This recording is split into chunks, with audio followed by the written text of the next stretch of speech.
funky, funky, yeah. Whoosh.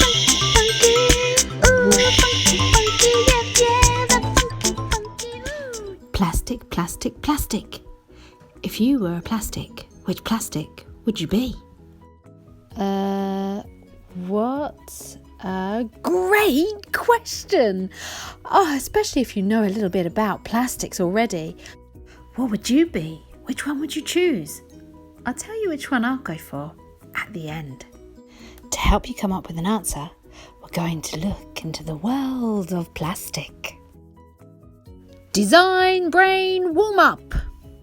Okay, so first let's check what you already know. Grab a pen or a pencil and a piece of paper. Set your timer for 3 or 5 minutes and list or draw as many things as you can that are made from plastic in the room.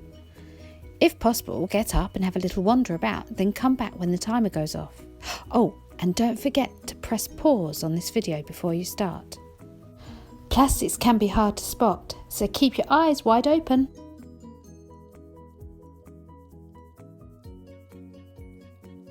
How did you do? How many things did you get? Was it very easy to find some plastic things, or was it much harder than you thought? Here are some examples of things you might have put down. Did you get anything similar? Toys, chairs, bottles, all sorts. And here are some things that you might not have thought of. Not everyone realises that acrylic can be a powder or really stringy and makes great vibrant paint or nice warm jumpers. A bit like wearing a plastic bag, but don't try that, that's very dangerous. And not everyone realises that PVA glue means that there is PVA, polyvinyl acetate, in it. It's probably why when it dries it gives it that nice shiny look. Okay, so I think you have a good idea of what sort of things are made from plastics. And if you do need more help with it, ask your adult. Don't forget to keep thinking about which plastic you'd like to be. Thermoplastics and Thermoset plastics.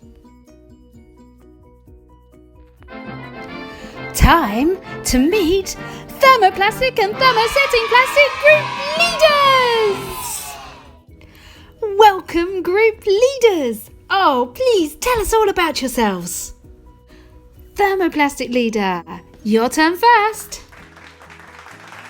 We're plastics that can change shape when we're heated, and we're also recyclable.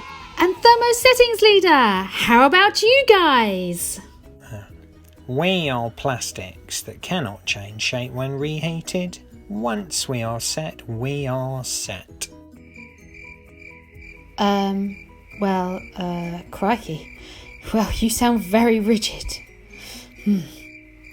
In a way, and I know that plastics are causing a lot of problems for the world, but if there were any superheroes in this story, I would say it would have to be the Thermoplastics, as although, yes, they are plastics and cause pollution to the world, they can be reheated and reshaped, and so they can be recycled.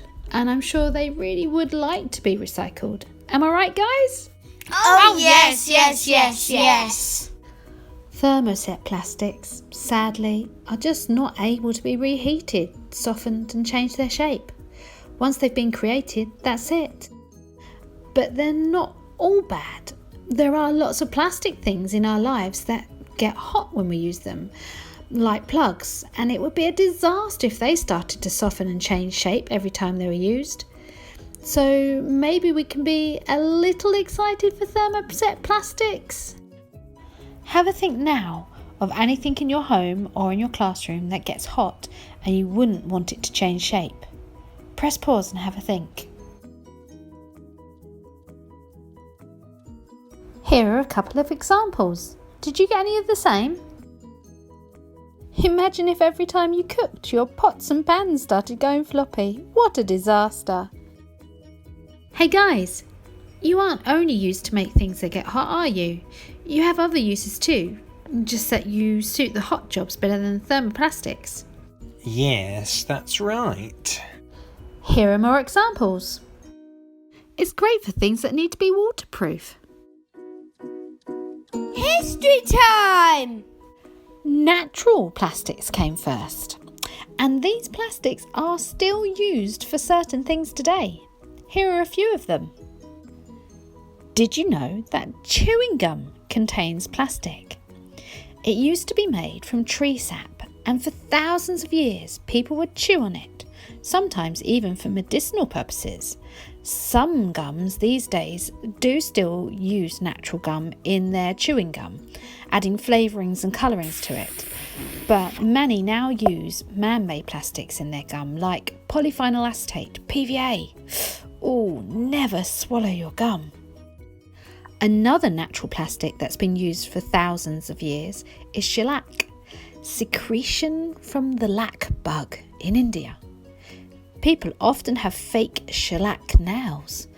They wear bug secretion on their nails. Ugh. They do look rather good though. Mesoamericans in around 1600 BC, that's over 3,600 years ago, used to use natural rubber for balls, bands and to make figurines. Then, in the Middle Ages, treated cattle horns, which is also a type of natural plastic, were used as little windows for lanterns. So, in our history, we have been using natural plastics for a very long time. Man-made plastics.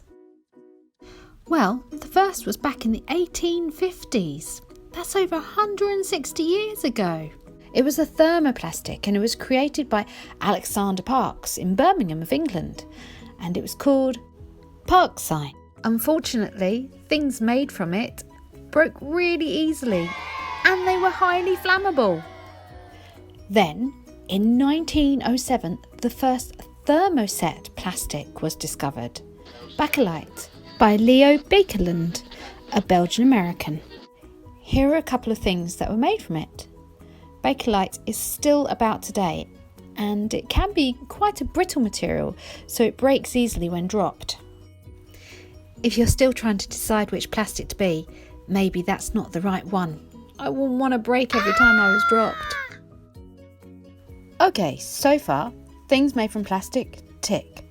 Thermo and thermosetting plastics, tick. History of plastics, tick. That just leaves us with recycling. Sadly, a lot of the world's pollution is caused by plastic. So, whenever possible, we need to try and recycle. And we already know that thermoplastics really would like to be recycled. Lots of plastics have a recycling symbol on them, like these. Each number tells the recycler which plastic the item is made from. Have you seen them before? Real names are really long, so they just have letters underneath each one, like PET is polyethylene terephthalate. Mini DT challenge! Right, okay, can you find one example of each number? It's quite a challenge. And remember, there are lots of things that we buy, including food packaging, so don't forget to look on those too. Press pause and see if you can do it.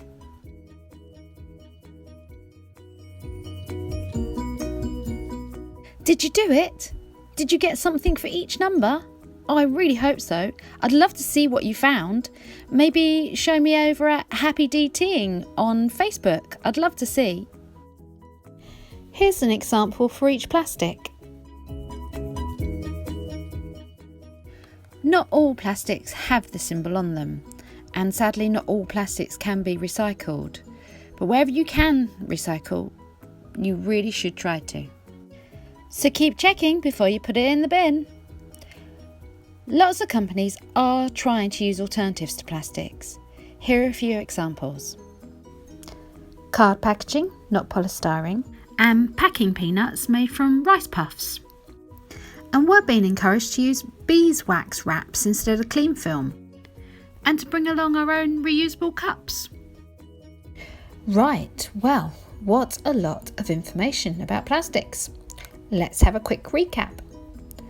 Lots of things around us are made from or contain plastic, including chewing gum, jumpers, glues and paints. Plastics are either thermoplastic and can change shape when heated and are recyclable, or are thermoset plastics and can't change shape when heated. Natural plastics came first. And finally, wherever possible, we should try and use alternatives to plastic. But if we do use them, we should look out for the recycling symbol and try and recycle them as much as possible. Oh, and before I go, I started by asking you the question, if you were a plastic, which plastic would you be? So, what do you think? What's your answer? As for my answer, well, I'd be PET, number one of the recycling symbols. And who doesn't want to be number one? Also, if I was PET, I could be made into a bottle and contain my favourite fizzy drink. Ah, yum. Oh, and I'd be recyclable, so I could keep on going and going and going and going. Maybe you'd prefer to be a more natural plastic, or maybe acrylic, so you could keep warm in the winter. I'd love to hear some of your answers and your reasons why you would choose that plastic. Well, that's all for now. Thank you for watching, and please like, subscribe and share. Happy DTing! Funky